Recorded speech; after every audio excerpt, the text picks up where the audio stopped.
Ladies and gentlemen, hello and welcome. How's everyone doing today? It is Sunday, and I welcome you all to the stream. What is up, what is up? Hello, hello. How you doing? So, today is June 14th, 2020, and we are still in the week before the calm before the storm here. A week of fun gameplay content on streams before the new releases start hitting this coming Wednesday. All right. So, let's talk a little bit about that, right? We're going to talk a little bit about the schedule. A little bit to talk about in regards to an update, a minor update to my Twitch channel, a minor update in regards to what we talked about yesterday with The Last of Us 2 on pre-stream. And outside of that, not too much else to talk about. So I might even just open it up and see if anyone has any questions or whatever on pre-stream today before we head into Sleeping Dogs gameplay. All right. So let's talk. What are we doing today? More Sleeping Dogs. I know there's been a lot of Sleeping Dogs this week. Some people have been asking, why is there so much Sleeping Dogs this week? Because this week was a week that I was trying to basically entertain you guys before the new releases hit. And I knew that if I started anything insanely lengthy, that it would be a problem. So I've been playing a lot of Sleeping Dogs because the game isn't super lengthy. You know, if you're playing it as a mix of side content and story, it's probably about 20 hours long. If you rush through the story, you can probably beat it in like 12 hours, you know, if you're just doing story missions. But I definitely like to do a good mix of story and side content. That's why I enjoy playing games, because I play them at my own pace, right? And there's so much side content in this game. It's been a lot of fun to kind of get lost in it, do the races, and then do a shrine, and then do some combat, and then do a cop mission, and then next thing you know, you're in the middle of a triad mission, right? I like that about this game. I do. We're basically heading into the second half of the game. We already have, actually. I looked it up at the end of the last stream, and it said that we had already done 16 of 30 story missions. Now, if you remember, I don't really focus on the story missions that much. I've been doing a lot of the side stuff, but it actually said we've done way more than 50% at this point. I think we're like maybe 60% of the side content in the game completed. So, we've done a lot, okay? Today, I'm not sure what I'm going to focus on. It really depends on what we run into, but I would like to advance the story a bit, and possibly, if possible, with this 3 to 4 hour gameplay stream, get into the final third of the game. That way, if we're going to be playing this as night streams moving forward, which we're going to, maybe I could beat it, okay? I guess we'll see how it goes today, how far we get into the game and everything, all right? And I'm going to explain the schedule for this game in just a moment. Tonight, my weekly Morrowind chill stream, all right, where we play Elder Scrolls 3 Morrowind, and we're continuing on with the Thieves Guild questing. At the very tail end of last week's stream, I made a big recover, because I basically flubbed it and got lost for a good half hour in the endgame area that I'm not supposed to be in yet. But I ended up finding the items I needed, the Dwemer, what was it, Dwemer scrap metal or whatever, and ended up completing the mission that I needed to do. So we'll see what happens today. I'm not sure what's next for the Thieves Guild or whatever. We'll find out tonight, all right? Now, in regards to chill streaming, I already made this announcement earlier in the week. I'll make it again. These chill streaming games that I'm playing right now are going to temporarily go on hiatus for more than likely 1 to 2 weeks as I struggle to juggle tons of new releases coming out. Okay? Just making this abundantly known up front so you guys understand it, so there's no confusion. It's going to be challenging juggling all this new release stuff coming up in the next few weeks. It definitely is. We've got 3 new releases coming out within a week's time. Then I got 2 special month-end celebration kind of special events I'm doing. And then we've got 4 new releases in July starting around the 2nd to 3rd week of July. So there's so much coming up that there's not really going to be opportunity for me to be doing these late-night chill streams. These chill streams are really for when there's not much going on in the realm of new releases and we want to have a consistent and varied streaming schedule. That's why I do the late-night chill stream content. But at times when it's very busy and there's a lot of new releases, that goes on hiatus, and this is one of those time frames. I know it's weird because you say June to July. When is it ever busy now? Never. Like, almost never. Usually around E3 time, which is actually what this week was. This week would have been E3 if there was an E3 this year. You usually get a few surprise releases around this time of year, usually indie games. And then, you'll get a little bit of activity usually between the mid to end June, and then it ends, and then it's just slow. It's the complete opposite this year because the pandemic screwed everything up. We've got so many new releases coming out in the next month. This could be the craziest gaming summer ever. Okay, so that being said, I need to basically take away some of the time that I do for the chill streams to focus on more serious gameplay. All right, so Morrowind tonight, and it's probably the last Morrowind stream for a little while. Tomorrow, a major stream of Minecraft, and that's going to also be the final Minecraft stream for a little bit, as again, we focus in on more serious playthroughs. So 3 to 4 hours of Minecraft tomorrow. Chances are we're probably working on the mob spawner that's been on hiatus for a long time, and whatever else Mr. Papavera has in store, because he's been working behind the scenes on the Minecraft world to see what we're going to be doing tomorrow. Okay? Tomorrow night, Monday night, it's a Fire Emblem 3 Houses 2-hour stream. All right, late night continuation stream, and that's the last consecutive stream of the entire week for me. I've been streaming 6 straight days.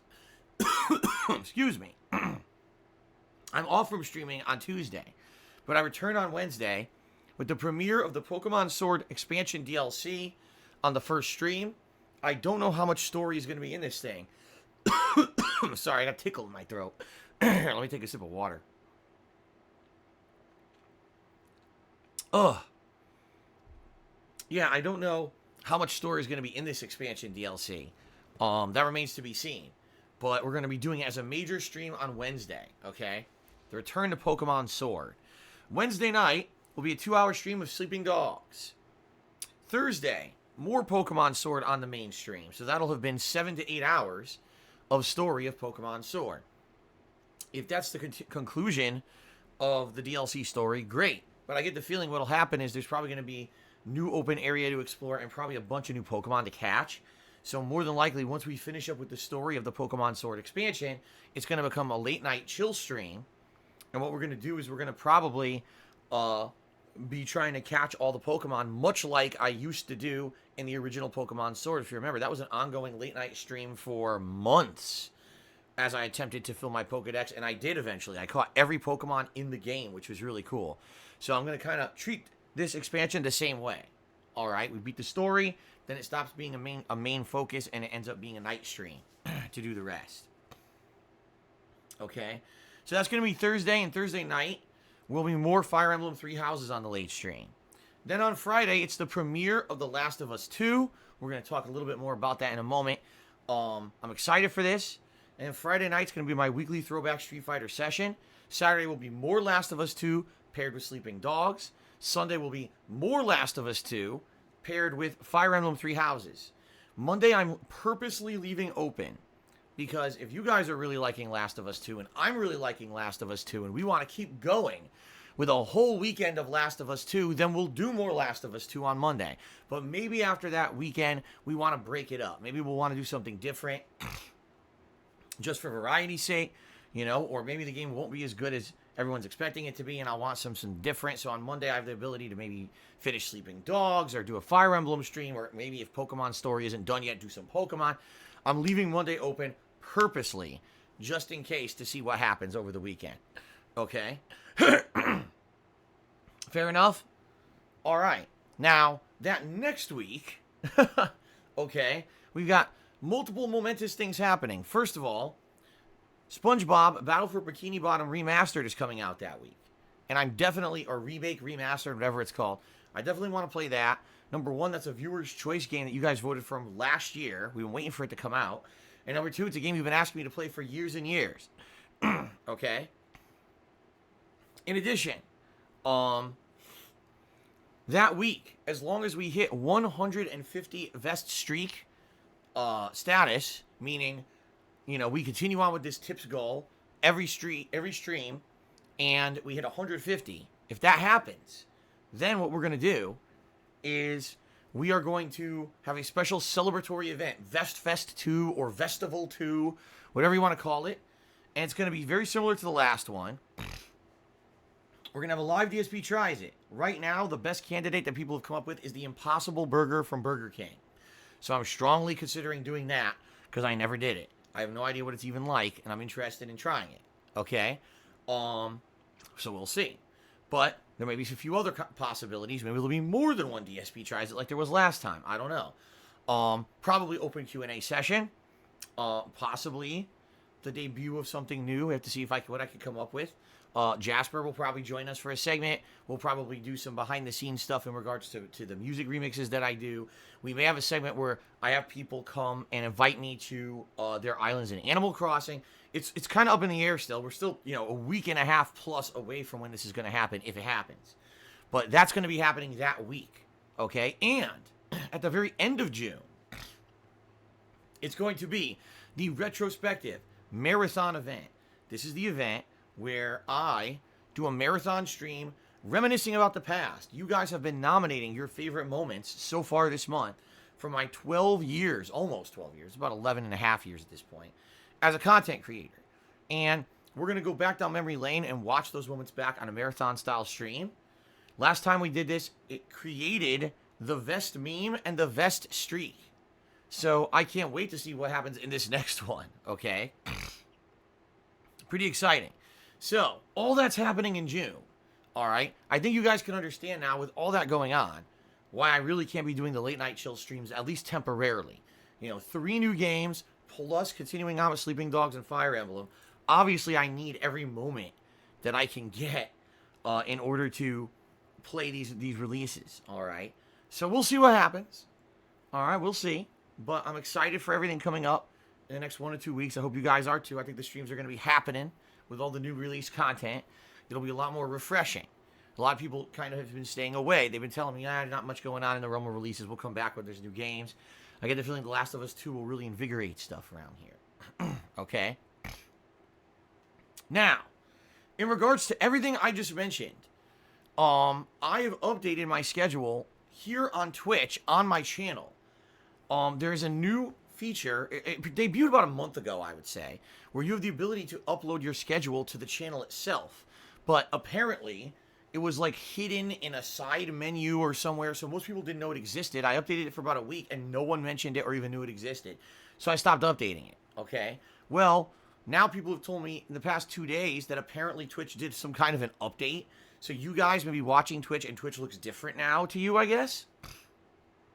And if that's the case, you may be able to see this new schedule. Let me know. Has anyone noticed that Twitch looks different? And can you guys see this schedule now? What do you think? Can you see it? Oh, now I gotta wait like 30 seconds for a response. But hopefully, because I put the time into doing it this morning. And by the way, it's still full of bugs. It still has issues. Like, you try to update it. You tell it one time, yet it puts it in the default time instead. Like, what the hell is that? I put in, one day, I put The Last of Us 2 at 10:30 a.m. And then I put the night stream, which is probably like Sleeping Dogs, at 7 p.m. I save it, and the schedule lists Sleeping Dogs in order before Last of Us 2 for no reason. I don't know why. But anyway, if you guys please give this feature a look, all right? And let me know what you think. If you find value in this feature, if you feel that this schedule feature is useful to you with this new way that they redesigned the channel or whatever, then I will use it. But only if you guys find use in it. If you're going to tell me, it's too hidden, we prefer, using your Twitter schedule, then I'm just going to do the Twitter. I'm not going to bother updating the channel one, because I told you about a month ago, I was doing this for about a week and a half. I was updating it, and no one even knew it existed. I talked about it on my streams and everything, and no one knew what I was talking about. So I was like, why am I wasting my time doing this if no one's looking at it and it's not useful? So I'm relying on your feedback. Right now, I see like one person talking about it in the stream chat. So I get the feeling the feedback is it's not very important. Well, let me know. Continue to let me know, guys. All right? All right. Outside of that, in reality, I only have one other thing to talk about today, and then I'm going to kind of open it up to you guys. I want to do a little bit of a follow-up on what I talked about yesterday about The Last of Us 2, okay? If you remember, yesterday we talked a little bit about how the early reviews for Last of Us 2 have released, Most people are saying the game is outstanding, like 10 out of 10, 9.5 out of 10, 95 out of 100, or 100 out of 100. Best game ever.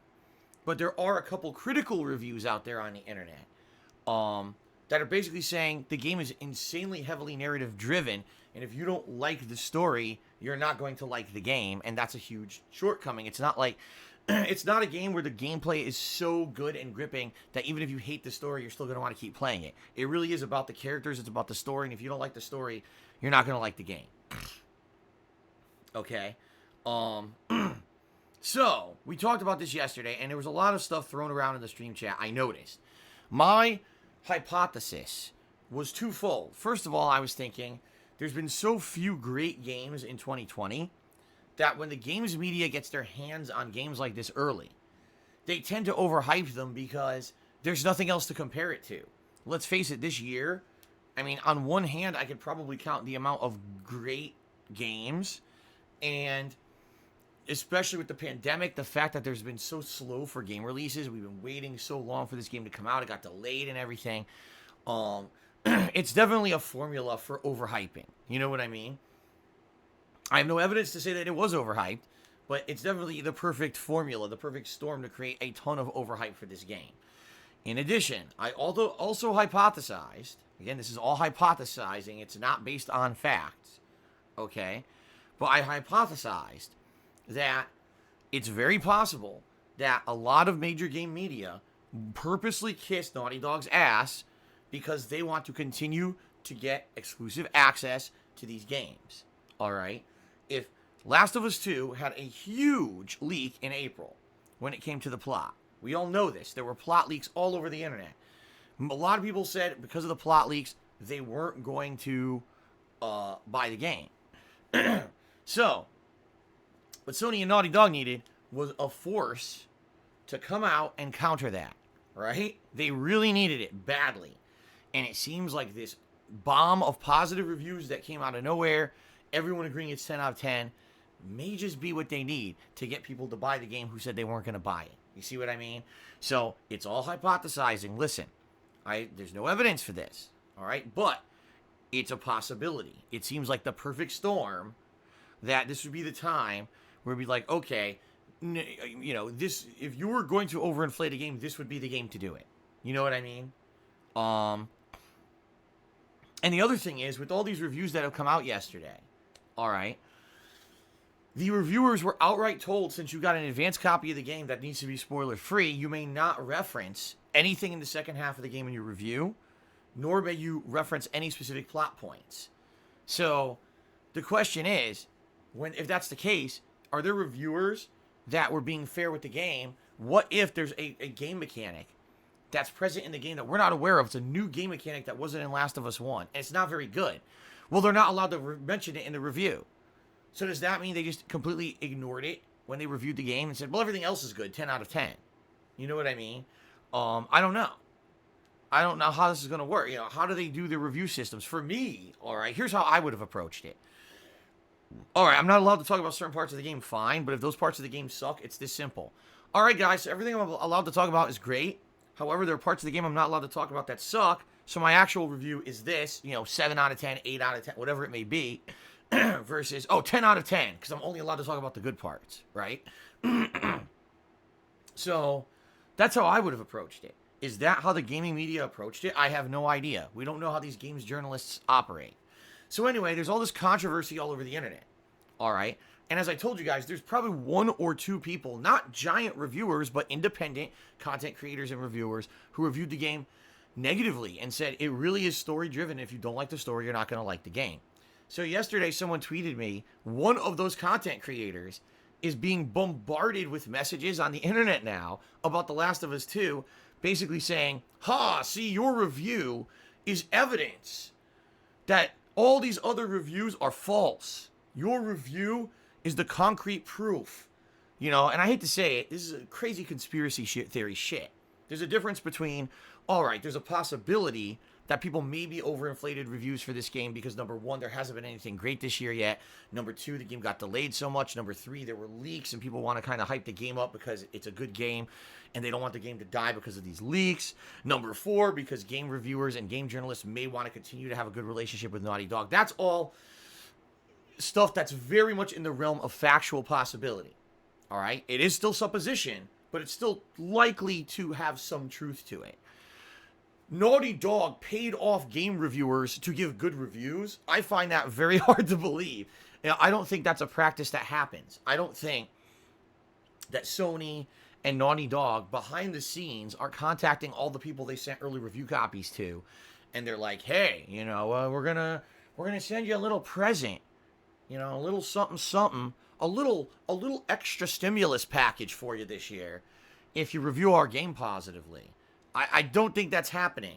I think that's pretty far-fetched. I think that's pretty ludicrous.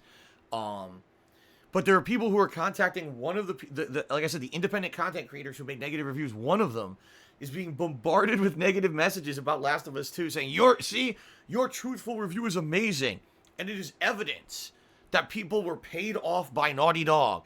So he tweeted last night, and he's like, please do not use my review as evidence of anything. It's not. These are crazy conspiracy theory. My review is my own. If you take a look at my review history, a lot of the times I don't agree with a lot of other people. So he referenced two different things. He said he absolutely loved, oh my God, why am I having a brain fart? Kojima's game from last year.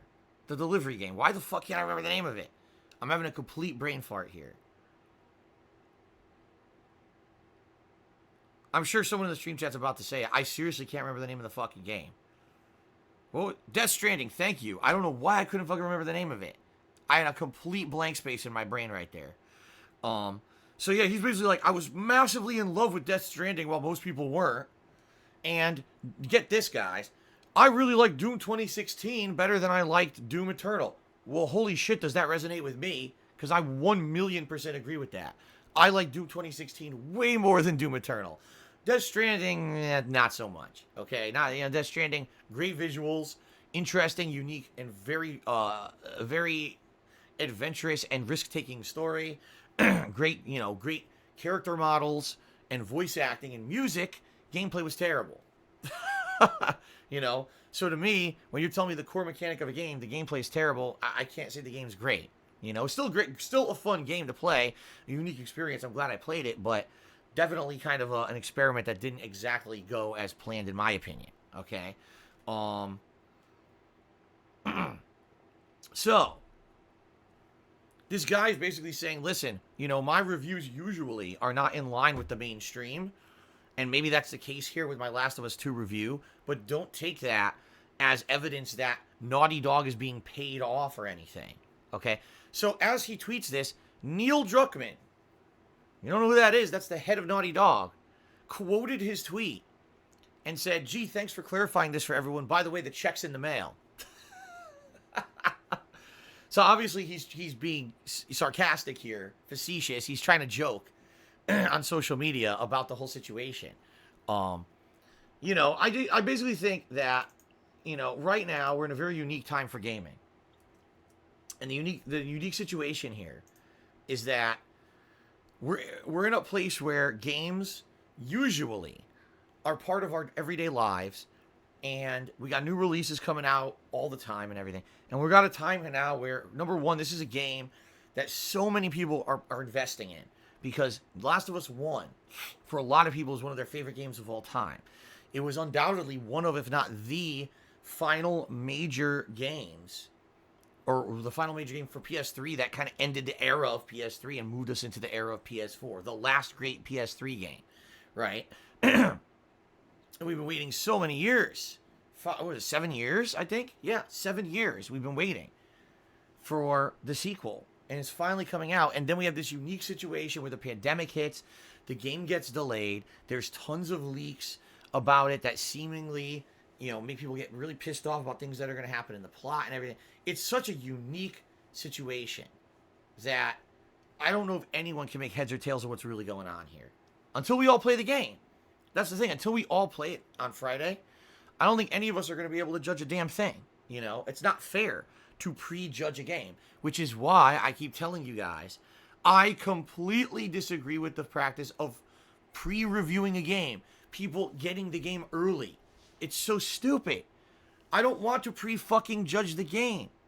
You know, let the game be out there for the masses and let the people play it for themselves. And then you're going to get such a variety of opinions, such a cacophony of input, that now you'll be able to formulate a general consensus on what the game is. Not, oh, you know, 1 to 200 people, all, you know, the special elitist people got an early copy. They're not even allowed to talk about the game because of embargo, yet we're supposed to understand these reviews. It's stupid. The practice is monstrously archaic. The practice has absolutely no use in modern society. It's meant solely to create artificial hype and sell games. It's the only reason it still exists. We don't need it. You know? But companies still do it because they know it moves games. They know. Naughty Dog knows that because so many 10 out of 10 reviews just came out, this game will sell way more. You know? And it could have backfired. It could have definitely backfired where they did it and it was like 7 out of 10, you know. And if everyone's just doing those kind of reviews, now the game's not going to sell as much. But they were kind of banking on it. And, you know, lo and behold, the perfect situation for people to review the game highly, and it got rated highly, you know.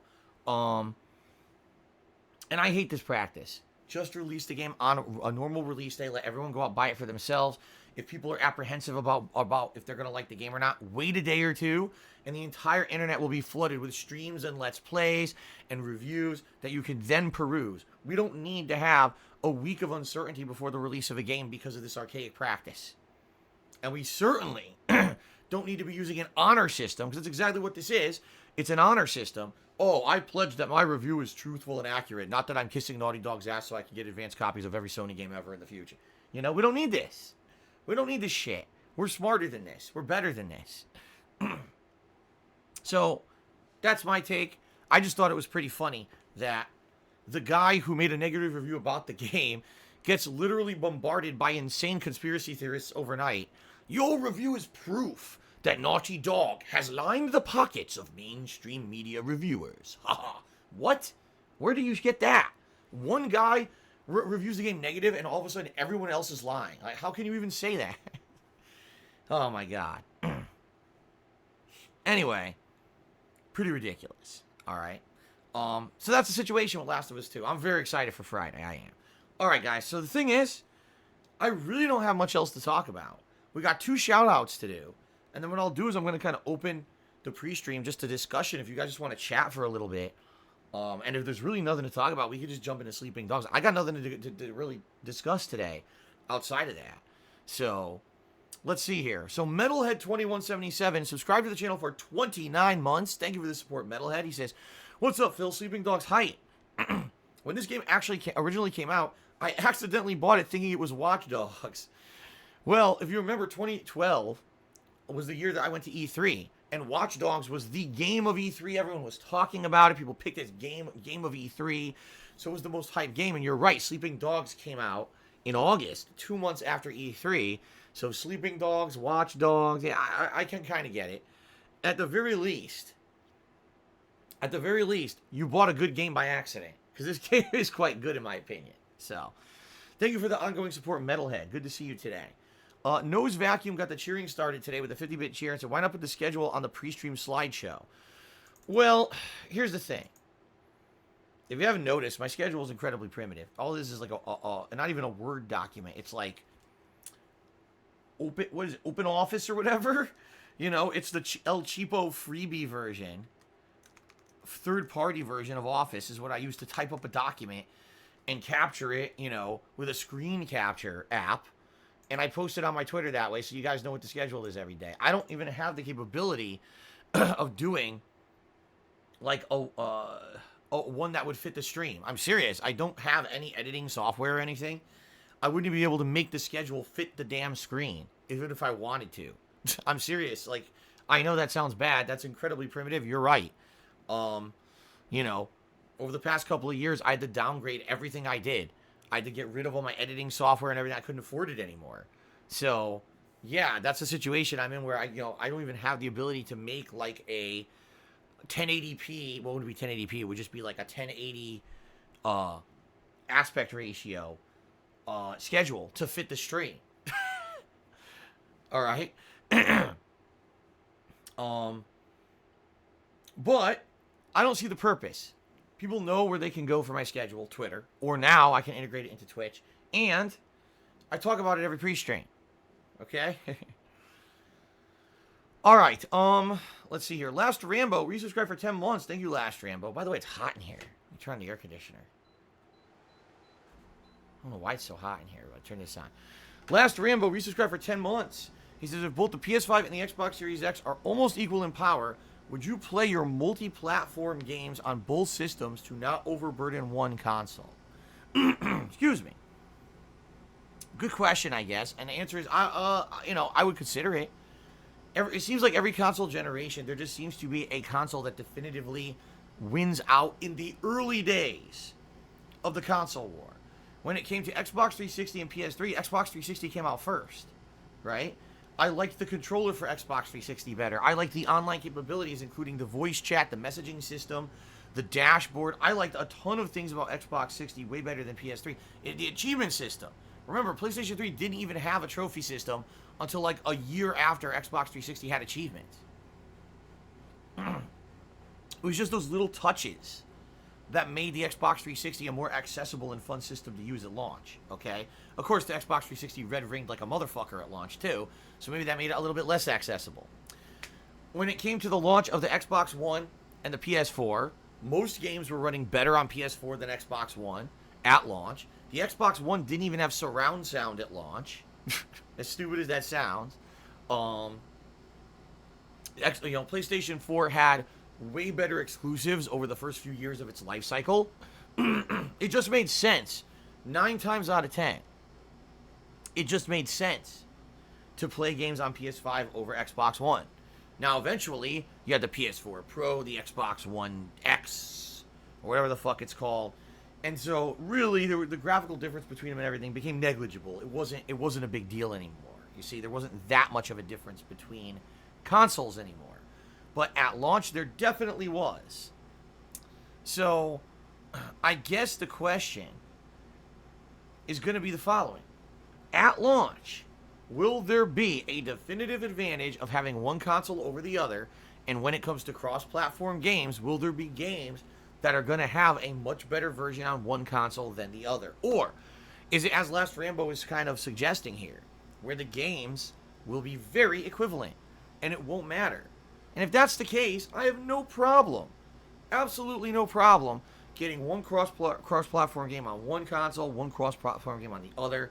I guess the one factor here, the one major factor may be, is it a game with multiplayer components?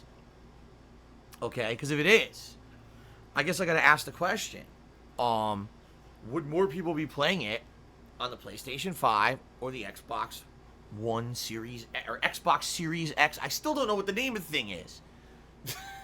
We still don't know. But anyway, multiplayer, I don't know. It seems like a lot of games over the last few years have now had competitive communities based on the Xbox One rather than the PlayStation 5. In particular, shooters, right? I think first-person shooters. Rainbow Six Siege, isn't that Xbox One? I don't know about Call of Duty. I don't know if they're Xbox One or PlayStation. But I'm pretty sure it's, Xbox has become kind of the competitive destination for these games, right? Not that I'm going to play these games competitively. I have no plans on doing that. But I'm just saying, if you're making a choice, you have to think about which makes more sense. I don't know. Again, I don't think we have enough information yet. We don't know the launch lineups. We don't know what games will be cross-platform. We don't have enough information about what's going to perform better on what. We haven't even had a single piece of information about how the consoles are going to work when it comes to their dashboards, when it comes to their online functionalities. We don't know anything. We've heard zero information about any of this yet. You would hope, at this point in console development, that both Sony and Microsoft would know what they're doing. So at launch, you have functional messaging, you have functional voice chat, you have functional things that work and are easy and user-friendly, which wasn't the case. I hate to say it wasn't the case. Xbox One had a lot of issues at launch. In particular, even just the dashboard navigation was terrible. Remember, the entire console was built to look like almost like a cable box, because it was all supposed to be governed by the Kinect that you had to buy with the console. And you were supposed to use voice and motion controls to move the shit around. It was so stupid. They fucked the whole thing up. You know? So we'll see. All right? We'll see as we get closer. I can't really answer the question because we don't have enough information yet. Okay? But if in a hypothetical situation, if both consoles are equal in power and performance for cross-platform games, I would have no problem jumping between consoles for cross-platform games. I really wouldn't. I don't see the difference. Okay? Fair enough? All right, guys. All right, so at this point, before we do shout-outs for cheering and subbing, anyone have anything they want to talk about? Anyone have a question they want to pose in stream chat? We'll see here. If not, I'll just do shout-outs, and then we can move into the game. But I'm curious if you guys have anything to talk about.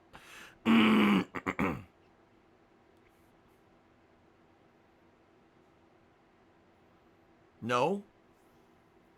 Dragon Quest fan says no. Nothing. No questions. Dredge says, why is my account on King of Hate website still waiting for approval? It's been 2 months. Did you tell me? Did you, tell me about this? You need to tell me if that's the case. We had someone, actually it was Derek, who was trying to create a new account, and for some reason the account had been flagged for a manual review process. And so we needed to have the webmaster manually review the account. It happens sometimes. Don't ask me why. If that's the case, email me at darksidephil@hotmail.com. Give me your account information. I can send that to my webmaster, and we can get it approved for you. All right? Mature Adult just cheered. He says, can we talk about the price of fish? We could, but I certainly don't know much about it. Kate asked, am I going to play Bug Snacks? Yes. I've already told you guys. Bug Snacks is the game that comes once a generation. The defining game. There's a few times in gaming history. We had Super Mario Brothers, right? We had probably Legend of Zelda Link to the Past, Street Fighter 2, Mario 64, Crash Bandicoot, right? These are momentous games in history. They stand out. These are things that redefined what gaming was at the time that they released. Bug Snacks is the game that's going to change everything. I'm calling it right now. All right?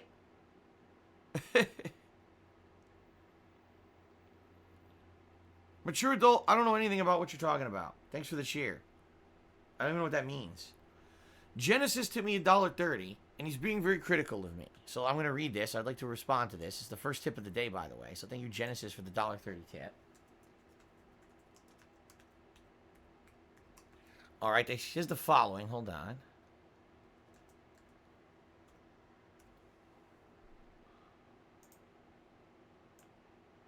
All right, so Genesis says the following. Ready? I don't understand your logic. What's wrong with devs letting people get the review copies of their games as a form of advertisement? They run a business. I cannot think of one industry where creators don't let people review their products early. Because it's not, what's the word? Is it disingenuous or, basically, it's not legit. It's not, I'm sorry. When you become a part of an elitist group that gets advanced access to something special, chances are your opinion of that thing is going to be overinflated. Even if not a single person was told by Sony or Naughty Dog or pushed in the direction of overinflating the review, chances are those reviews were overinflated anyway. Because, oh my god, I was the select person chosen to specially review a game early, and it's a overhyped game that everyone wants and we've been waiting years for, and it's my unique position to... It's ridiculous. We don't need it anymore. Again, the reason the practice started with video games was in the 1990s when game magazines were the only way that we could get reviews, right? There was no internet where you could instantly get a game review. So you needed to get those games out early so that game reviewer could play through the game, review the game, have that article published in a physical magazine that then needed to be printed and shipped out to stores. A person had to walk to the store to buy the magazine. And a lot of the times, the game reviews either came out exactly with the timing of the game or even later. It wasn't like today where the reviews come out early. right? That was the old practice. That's why it began, all right? You're telling me that sending game copies out to companies that are supposed to be impartial when they review these games is a form of advertisement. Just innately what you just said proves my point. You're saying that sending a game early to someone to review early becomes advertisement. Well, it shouldn't be. A game review is supposed to be an impartial, third-party review of a game to tell you if it's good or not and worth your time and money. Not, oh, I got the game early, so my review is a way to hype the game. Do you understand what I'm saying? What you just said in your statement proves my point that this practice of early game reviews is paid advertisement in a way. Now, do I think Sony and Naughty Dog are paying people to overinflate reviews? No. But there's always the thought in the back of your mind, if you're a game reviewer who got a game early, man, if I review this game positively, my chances will increase that I'll get future games early, and I'll be able to bring more people to my articles and my business and my site, and I'll be able to make more money and get more popular. You're always going to have that temptation. So the whole practice is flawed. You proved the point. The fact that a supposedly impartial game review could be viewed as advertisement for a game means that that system needs to end. Thank you for proving my point in your own statement. I appreciate that. Okay.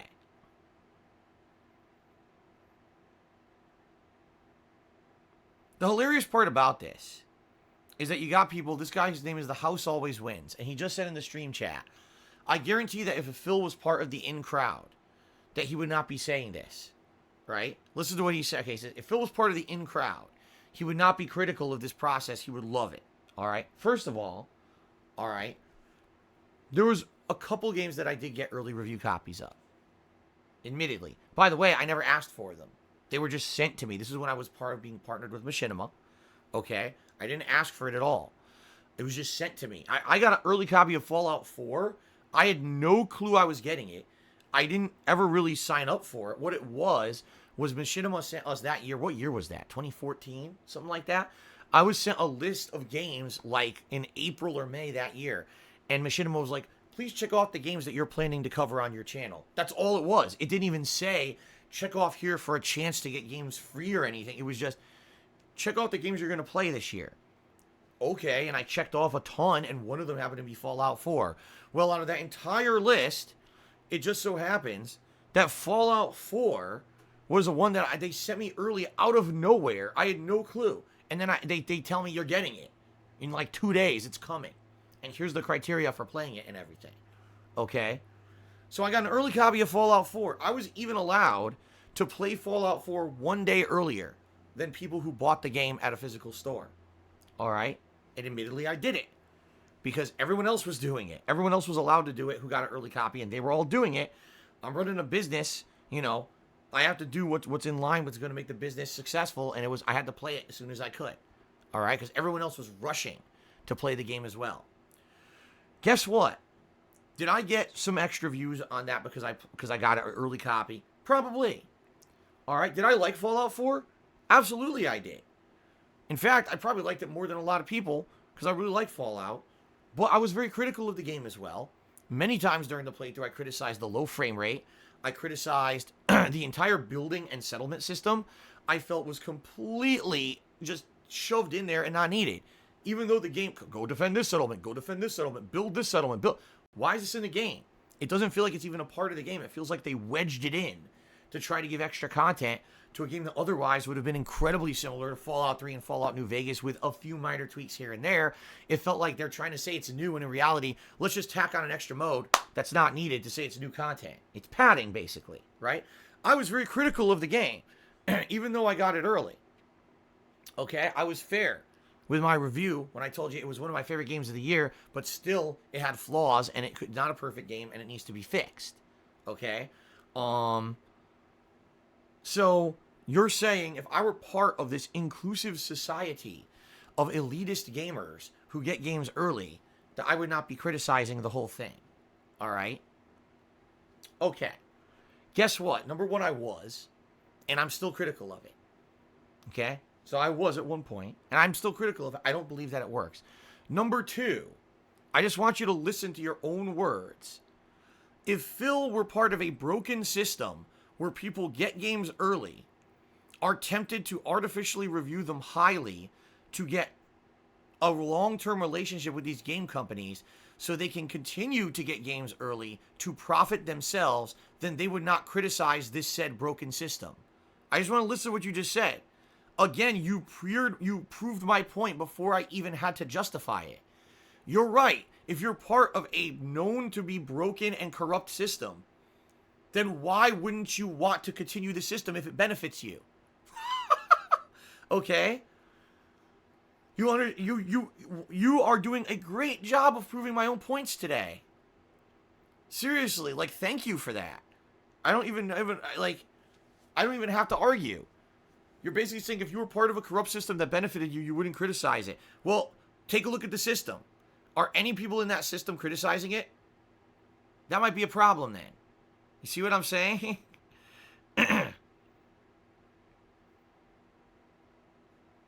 So, there you go.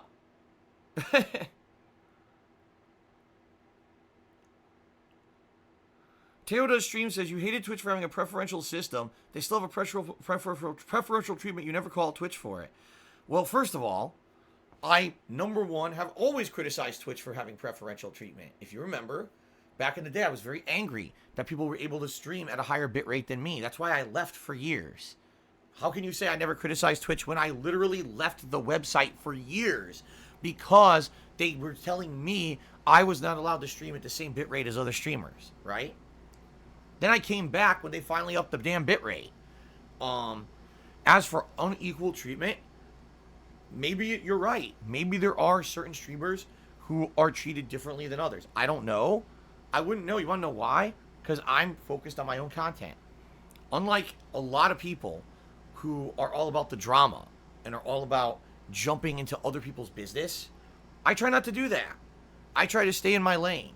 You know, I'm here. I'm putting out fun content on Twitch. Twitch is not bothering me. I'm not bothering Twitch. So, you know, why do I care about this? Every day you guys contact me. Did you hear about the person who did this on stream and they're allowed to do it and they're fine, but someone else did something else much less minor and they've been banned or suspended or whatever? How is that my business? How do I actually know what happened behind the scenes of that situation? And why do I care? Those are the three questions I always ask. Is it my business? Do I have the full information? And why do I care? And every time this answer, it's not my business. I don't have the full information. I shouldn't care. I'm here to put out my own streams every day and have fun. That's what I'm here for. So why do I care about what other people are doing on Twitch, right? So I don't understand how me criticizing an early review system that, in my opinion, corrupts the entire gaming process and the entire gaming community with false information because reviews are now seen as hype, which is bad. If reviews should not be advertisement and hype, reviews should be unbiased opinions about an actual gameplay experience. But they're not. Instead, they're promoted as advertisement and hype because people get the games early. So I call that system out for corruption, and you're telling me now I need to call out every single system on planet Earth for corruption. Okay. No more gameplay streams for me, guys. I need to now go out there and I need to cover every single piece of corruption on Earth because if I don't, I'm a hypocrite. Alright? If you want to talk about moving the goalpost, holy fucking shit, some of you guys out there are absolutely ridiculous.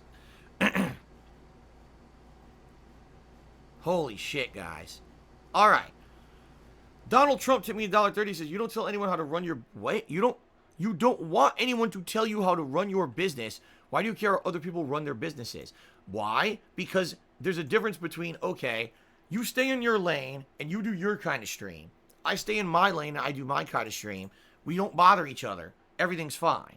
Versus the entire gameplay community, the entire video game community and world is corrupted because of early reviews that end up not relaying proper information. And it creates an endless cycle of marketing hype and bullshit that sells games that aren't great. That's a lot different. A system where the system itself is built up to create artificial hype and it makes people run out and buy games that aren't good. Destiny. And, you know, it makes people basically think that their money is well spent on something when it's not. Is something that I need to call out. It's something that I encounter on a daily basis. Every day people say, Phil, why are you playing this game and you're saying this about it when everyone else said this about it? Because I'm being honest of my own opinion. I wasn't paid. I didn't get an early copy. I'm just telling you what I honestly think about a game. Maybe it's not in line with what everyone else says. So many people gave me shit about Doom Eternal because they said I wasn't good at it. Well, I beat it easily, right? I didn't get tons and tons of problems beating it. Maybe there were one or two parts of the game that were challenging to me. I just very matter-of-factly told you my criticisms of the game. And people told me that because of that, I was, oh, God, Phil, it's because you suck. No, it's because I was honest. And everyone else just wanted to kiss the game's ass constantly and ignore the flaws. I wasn't all about that. I wanted to be honest with you guys about what I was seeing in the game. Some people don't like that about me.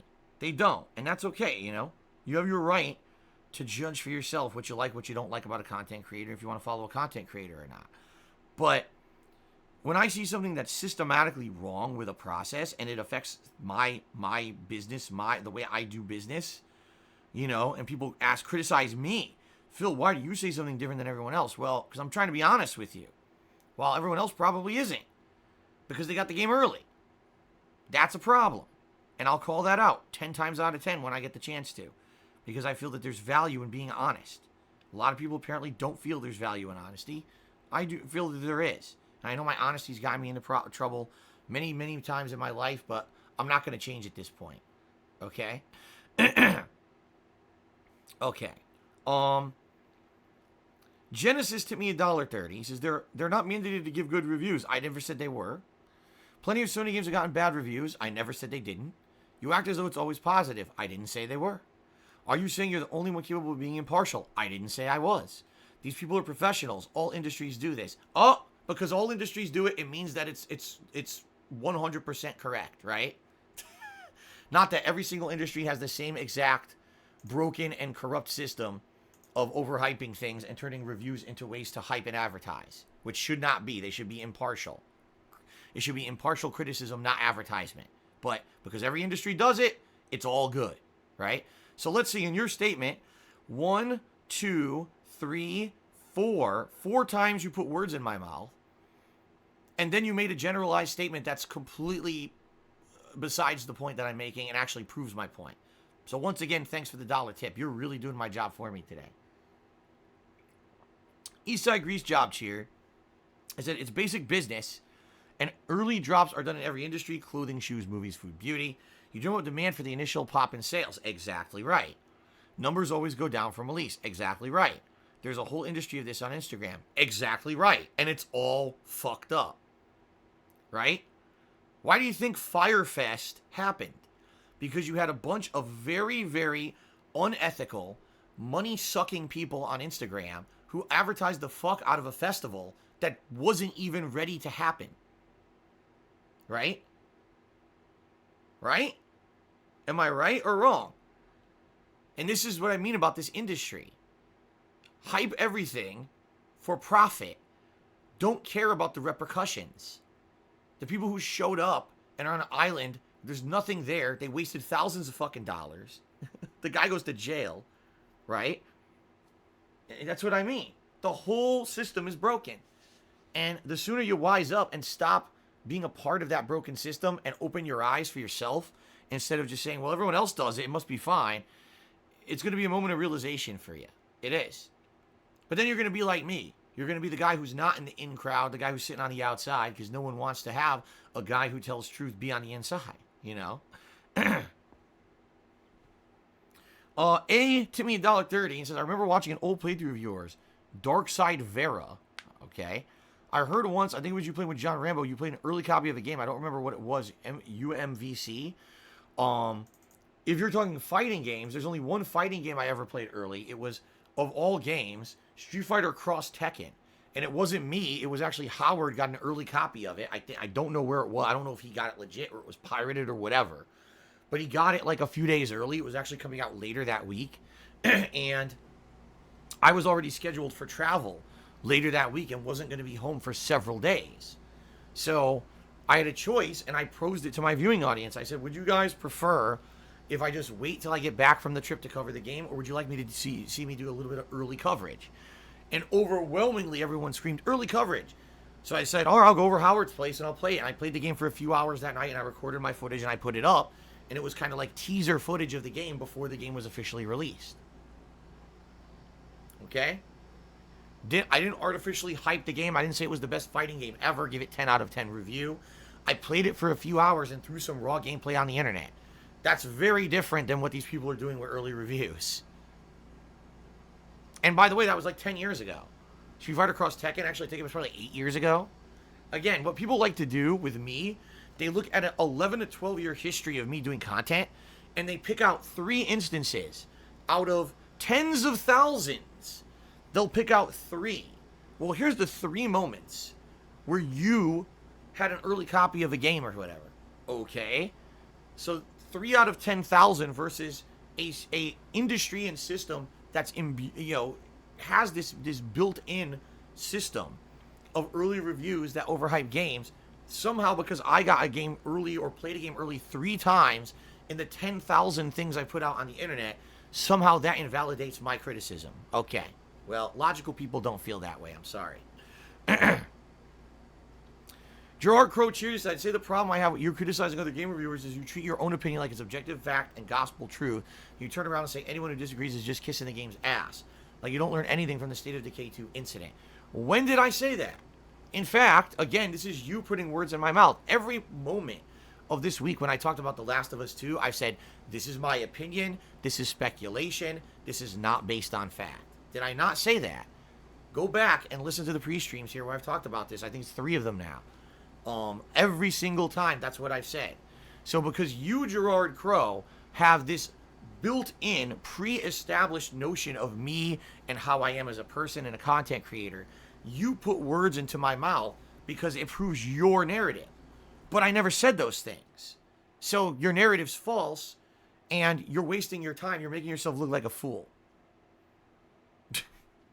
My opinions are my own. When I say it's speculation and not based on fact, it means it's not proven. I can speculate. Everyone else on the planet's allowed to speculate. Phil's allowed to speculate too. If you don't like that, tough shit. Then don't come to my streams if you don't want to hear my speculations that I outright state up front are speculations. What are you doing here? Gerard Crow, what are you doing here exactly? Here's a question I pose to you. Why are you here? If your entire reason for being on my stream is to put preconceived notions about me into, these generalized opinions about me in your own head, to put words in my mouth and turn what I say into things that they're not, why are you on my stream? Go watch somebody else.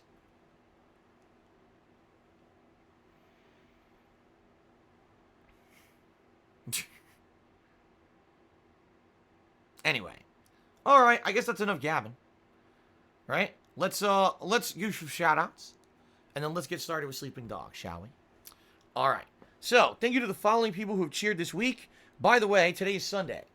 Per Twitch's criteria, today's the last streaming day of the week. Tomorrow, everything resets on these leaderboards. So, thank you to those who have cheered this week. If you're looking to maybe get into the top 10 cheers of the week, today would be the last day to do so before this all resets. All right? So, excuse me. Thank you to the top cheers of the week. Ninstar Rune is in 10th place. Eternal Napalm's in 9th. Red Spider-Man is in 8th.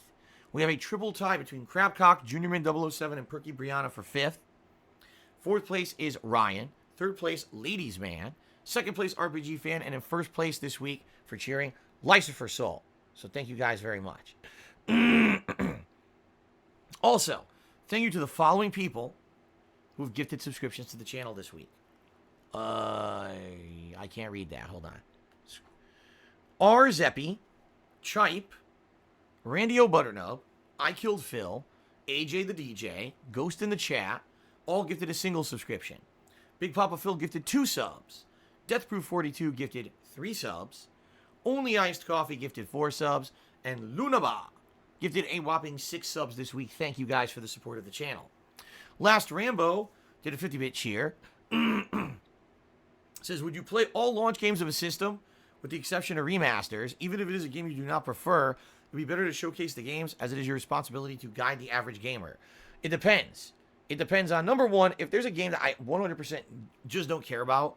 Like, let's say, for example, NBA comes out or whatever, and I already have 5 other games that are launched games for a system, right? Am I going to go out of my way to buy the NBA game? Probably not, all right? But in general, when a console comes out, there's usually a variety of content for it. Usually there's, like, some kind of an action platformer, some kind of a shooter, sometimes an RPG, sometimes a driving game. And so, yeah, getting a variety of games at launch is a good way to show the capabilities of the console at launch. I tried to do that with both PlayStation 4 and Xbox One. It kind of failed miserably, I'm not going to lie, because there's a lot of things there that sadly weren't very good. You know, there were games that I played, like the Need for Speed game for PS4. I played it once and never played it again. Yet that playthrough that I did, the 2 hours of gameplay or whatever it was, gets tons of views on YouTube because I showed day one how silly the game was. And people still watch that back every day. It's like one of the most viewed videos of the game on YouTube, which is ridiculous, but it just is. So, yeah, if I can get a variety of games at launch for these consoles, I would like to. But remember, it's not like it used to be. Years ago, I mean, we're talking 7+ years ago, I was making way more money than I have now. And by the way, you know, I wasn't in issues with the government for back taxes and stuff. I got to be very careful about what I spend. If I'm lucky enough to be able to afford one or both consoles later this year, I have to see what I can afford when it comes to games and accessories as well. So we'll see how the year goes, you know. One of the major factors is going to be July. July is going to be a major time where I got to see what's going on in that regard. Okay? Blanca Bowles tipped me $1.30. It's funny how 99% of your content proves you've been honest with opinions, so games and people audit you on 3 instances like they're Superman. It's exactly what I just said. 11+ years, I have been of one mindset.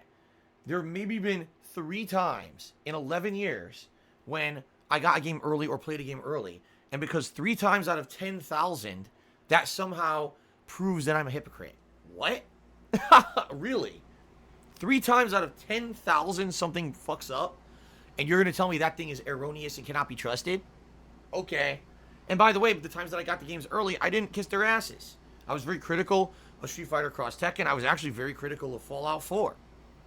So, I don't even know. And by the way, I'm trying to remember the other time. I think it was a Dark Souls game. But yeah, it's ludicrous. But this is what they do. Oh my God, we got to invalidate anything Phil's ever done. Let's cite 3 times out of 10,000, right? Well, congratulations, living in your fantasy fucking world. M Compute tipped me $5 to become the top tipper of the day so far. He said, can't wait for Sleeping Dogs. I remember L.A. Noire, Dicks with Guns. Yes, L.A. Noire.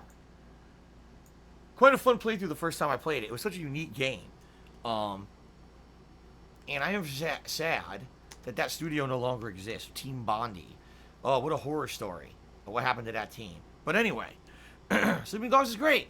A great combination of a riveting, dramatic story, kung fu gameplay, driving, busting criminals, third-person shooter, combat, all kinds of stuff. I love it. So that being said, let's take a very brief break, maybe like 2-3 minutes. I'm just going to go use the restroom quickly, be right back, and then let's get started with Sleeping Dogs for the day. What do you guys think? I'm excited. I hope you guys are too. Sleeping Dogs right around the corner. Good stuff coming. So, yeah, we'll give you just a couple minutes here. I'll be right back, and then let's get started. All right, guys, thanks for the support so far. I'll be right back.